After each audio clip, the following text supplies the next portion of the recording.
more than likely any other Samsung device with one UI 6.1, 6.1.1, and even, I believe, that's the cutoff, 6.1. So let's dig right in. This is a unknown tracker. Okay, so let's go ahead and just get right into this. So go ahead and go into your settings and scroll down for safety and emergency. And at the bottom, very, very bottom, you'll see unknown tracker. So tap on that.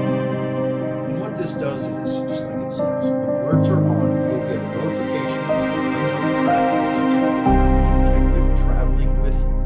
Alerts are deleted after 24 hours. And here's how it works. An unknown tracker alert is sent when someone else's tracker